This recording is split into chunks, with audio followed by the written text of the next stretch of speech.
Foolish mortal, you have stepped into the abyss.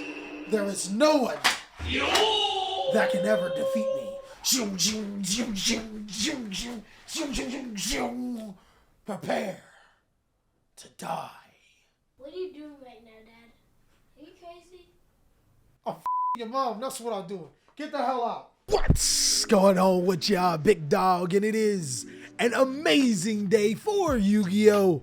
I hope that your day, phenomenal. But if it isn't, don't let what happened at the beginning of your day ruin the rest of your day. The Photon Hypernova sneak peek release, there is actually a deck that is insane. Swordsoul is really stepping its game up. It is a powerful Yu-Gi-Oh deck that is perfect for beginners and even better for the players that can harness the power of the soul or sword, the sword soul. In this video, not only will I provide you a deck profile that you can use or tweak to your liking, I'll also be giving you budget options in case you ain't trying to spend the cash on the deck just yet and you just want to dip the toe to see how it feel like.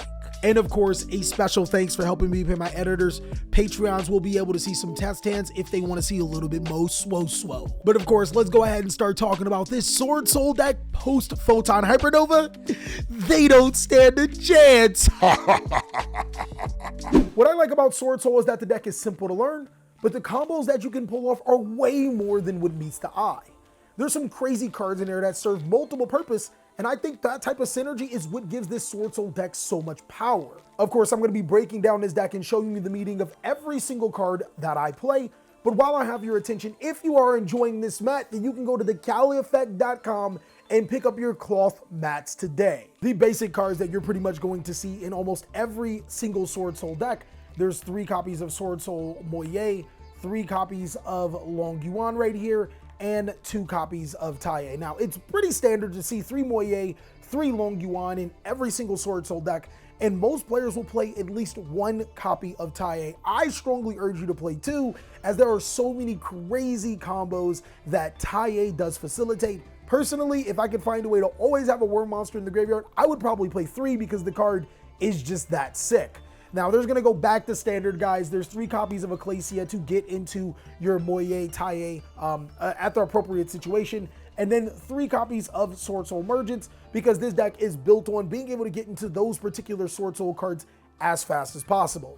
Now, here's where we're going to kind of go off the handle, guys. There are some insane cards from the new set Photon Hypernova that completely change this deck and make it a little bit more powerful. The first card that I do play is 1 copy of the Abyss Dragon Swordsoul. This card is incredible, and basically what it does is when a card is banished for an effect, it can special summon itself from the hand or graveyard, then it can banish a field spell and a monster on the field or your opponent's graveyard. This card is completely insane. At worst case scenario, you can freely summon a 3000 attack monster from your graveyard or hand to your side of the field to help push for game. But one thing that I've noticed is that the top decks in Yu-Gi-Oh! All play field spells. There's the Kashtira running their field spell. There's Cheerlements with their field spell. There's Fluundereese, Labyrinth. There are so many decks in Yu-Gi-Oh! That play a field spell, and you can literally take advantage by summoning this card from your graveyard, disrupting them again by banishing 2 cards, which could a lot of times just essentially be game. I think that it's a very solid one of. And of course, guys, I am still on the hype train, the Hopium. I am playing 1 copy of the Iris Swordsoul. Now, this card, you could cut if you wanted to, if you don't like this card. I just personally love Dama Mama for a couple of reasons.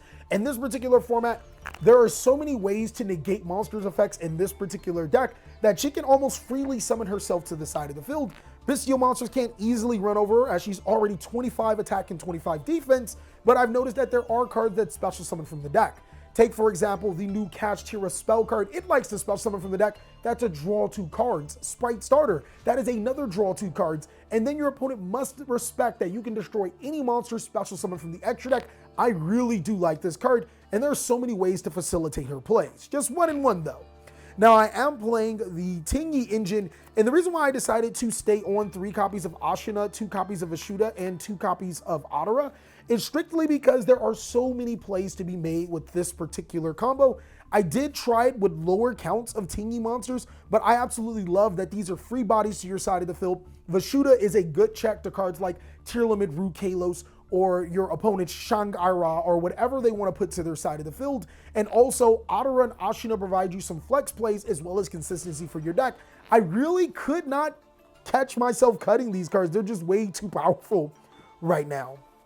Moving forward, though, we do play the Bestial package. Now, the Bestial package does have some synergy with our Abyss Dragon Swordsoul, because keep in mind, when a card is banished for effect, you can special summon the Abyss Dragon Swordsoul. So take, for example, if I'm using the effects of my Bestial Magnum Huts or Druid Swarm to banish a tier limit card, I can then special summon my Abyss Dragon Swordsoul, banish another card on their field, which is their field spell, and then potentially get rid of their Kick Kalos or another card in their graveyard, which is completely incredible. The synergy between these two cards is phenomenal. You basically get a banish 3 and then 5,500 worth of attack on the field, which a lot of players just can't deal with. The Bestial package also allows you to search into Destrudo, which can serve as a combo piece for your deck. Any monster that is not a tuner, you can basically synchro into 7 with, and since it goes to the bottom of the deck, Magnum can search it again. I really do like the Bestial package, but unfortunately, if you guys cannot afford the Bestial package, that's okay. I would probably still keep the Destrudo, because if one of like your Moye or Tye gets Effect Veiler, you can still follow it with Destrudo to make a 7. But I would drop the Bestial monsters since they're so expensive, and I'd probably just play 2 copies of Heavenly Dragon Cycle, 2 copies of Vessel of the Dragon Cycle, and an additional Swordsoul Blackout. Blackout isn't necessarily good against the tier limit matchup, but against almost everything else, being able to wipe 2 cards off the field is phenomenal. I think that you could play that as a really good budget option for you budget players. Now, I'm normally against hand traps. You guys know this. I absolutely hate hand traps, but I'm telling you, hand traps in this deck, spice. Like I said, everything needs to have 2 purposes inside of this deck for me to even consider playing it. Ash Blossom and Joyous Spring is a standard disruption. It's really good in this format because since I'm going to be playing a lot of effects on my opponent's turn, I expect them to have triple tactics thrust, and this is the card that can stop it. Next is 3 copies of Effect Veiler. This card's pretty good at stopping tier limits Kick Galos. Next is 3 copies of Infinite Permanence, which is pretty much the same thing, except your opponent can't stop it just by summoning a Rice Heart, and can dodge cards like Triple Tactics Talents and Triple Tactics Thrust. But last is another card that I'm playing, and I think it's going to be pretty good into the format. I played 2 copies of Ghost Mourner in Moonlit Chill. Moonlit Chill stops all of the Cash Tier monsters from being able to use their effects, which is really good, and can be activated regardless of the phase, and regardless of if you have cards on the field or not.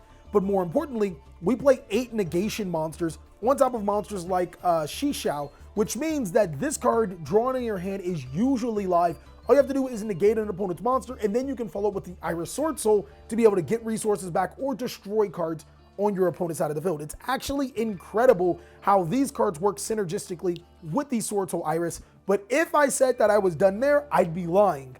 All of my hand traps outside of Infinite Impermanence just so happen to be level 3 monsters or level 1 monsters, meaning that any of my hand traps plus a Teny monster like Ashuna can be a Synchro 10 or a Synchro 8, which is huge.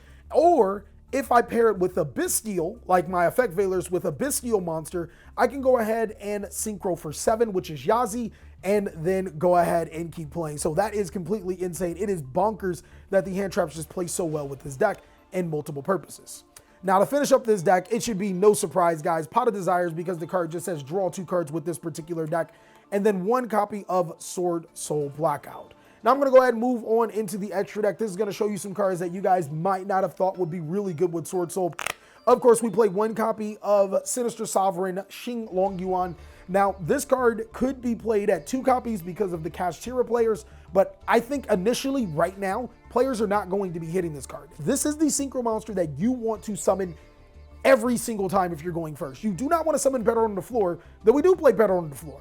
And then, of course, for the people that don't play or can't afford Better on the Floor, you can play another Sinister Sovereign, or you can play another copy of Sinister Supreme. And the reason why I like Sinister Supreme, it's some crazy things, guys. You're going to see some crazy things. So, like, you can go a Bestial monster, and even if you are going against, like, you know, a deck that's good against light or dark, maybe they don't have it. Maybe you put one in there, because this deck does play quite a bit. You go a Bestial monster by banishing a light and dark in your graveyard.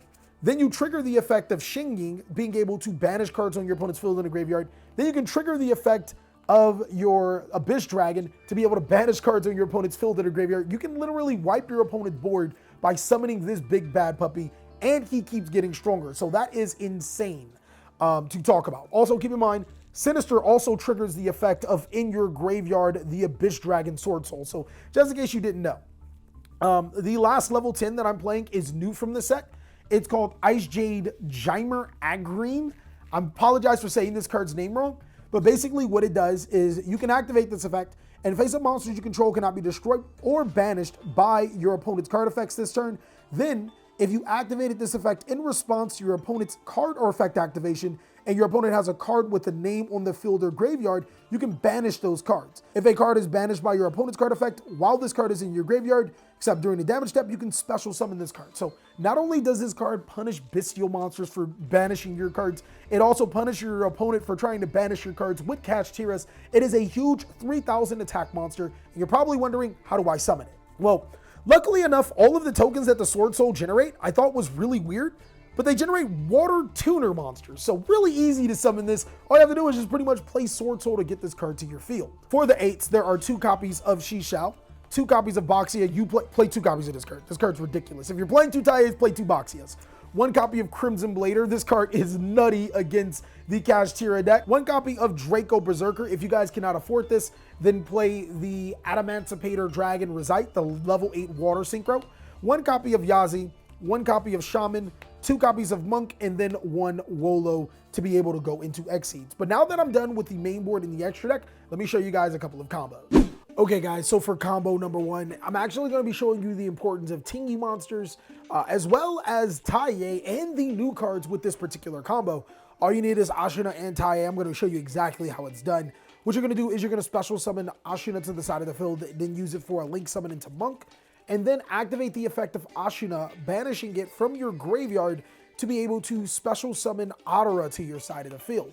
Now you're going to use Adara and Monk for a link summon into your Shaman of the Teny, and then you're going to normal summon your Swordsoul Teny using its effect to banish Monk, and you will get a Swordsoul token. Now because you have a normal monster on your field, you're actually going to use the effect of Adara, banishing it to be able to get Ashina back into your hand, and then you'll synchro summon with your token and your Teny into your Swordsoul Grandmaster Shishao. Now, because Teny was used for Synchro Summon and Grandmaster Shishao were Synchro Summon, you'll be able to activate Shishao as Chain Link 1, Teny as Chain Link 2. With the effect, you'll send a Swordsoul Moye to the graveyard, and you have an option here. You can either A, add a Swordsoul Iris from your deck to your hand, or depending on the matchup, you can B, add the Abyss Dragon Swordsoul from your deck to your hand, or there is a third option. Let's say you're going against a back row heavy deck or whatnot, you can add Swordsoul Blackout from your deck to your hand. So I'm going to go ahead and add Dama Mama from my deck to my hand. And then I am going to, I already sent the Moye, I am going to activate Shaman of the Teny, discarding the Ashina, special summoning the Moye, revealing the Swordsoul Iris because it is a Swordsoul card to bring back a token, and then Synchro Summon again into Draco Berserker of the Teny, triggering the effect of Moye to be able to draw a card. Now in this particular situation, with just 2 cards, we have a Grandmaster Shishao negate, but since a monster was negated, we can then special summon Swordsoul Iris and then potentially disrupt by destroying and drawing cards. Then we have a Draco Berserker of the Teny negate and a Teny Spirit Ashina in the graveyard with still the exact same 5 cards in hand. Or instead of that Swordsoul Iris, we could have had that Abyss Dragon Swordsoul, which will trigger when Berserker Teny banishes a card. You can then summon, banish, banish again, and still have the same board. Or you could have had that face down Swordsoul Blackout to be able to destroy your Shaman, to destroy 2 of your opponent's cards, and double disruption. In case you were wondering what a standard board looks like, what would you do if you draw an optimal hand?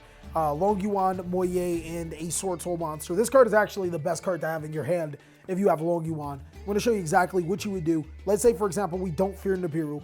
We're going to go ahead and start off by normal summoning our Moye, revealing the Abyss Dragon to get a token. And then we're going to go ahead and discard the Abyss Dragon to summon our monster to get a second token, our Long Yuan. In this particular situation, guys, if you fear Nibiru, you are on your 4th summon. You use these 2 to be able to make your Baron de Fleur. But let's say hypothetically, since Nibiru is not really prevalent in the format, we don't fear Nibiru, we are going to say, what is the most optimal board for this deck to make? Well, in my opinion, you're going to use the Long Yuan and the token for a Synchro summon. We're going to make our Sinister Sovereign Xing Long Yuan, and then we're going to Synchro summon with our Moye in our next token. Oh, also we're going to burn for 12 with our Long Yuan into our Grandmaster Shishao. That will trigger the effect of our Shishao as Chainlink 1, our Sinister Sovereign as Chainlink 2, and our Moye as Chainlink 3. We will be able to draw 2 cards, and then we'd be able to search from our decks to our hand another Swordsoul card, and that card would probably be, in this particular instance, would be Swordsoul Iris. So the high-end board that you can get with this deck, which is really good. Of course, you can Synchro summon depending on if you have different hands. Sometimes this deck requires like 4 or 5 situations and maybe certain cards in graveyard, as you can make bigger boards. But in this particular situation, you have a monster that can negate, or I'm sorry, banish spells and trap cards, which is really good against field spells and continuous cards in the field. Can also banish monsters, which will then trigger the effect of your Abyss Dragon Swordsoul to banish cards on your opponent's side of the field and graveyard. Then you have Shishao to be able to negate a monster effect, and the Swordsoul Iris that can summon itself and then cause more disruptions. At the max, you have 1, 2, 3, 4, 5, 7 interruptions through 2 cards, and you still have your 3 cards back into your hand. But that's pretty much all that I have for the Swordsoul deck, guys. For my Patreon, I will be uploading some test hands. I really do appreciate you guys. And if you want to see more content, go ahead and check out these videos, as I'll catch you on the next one.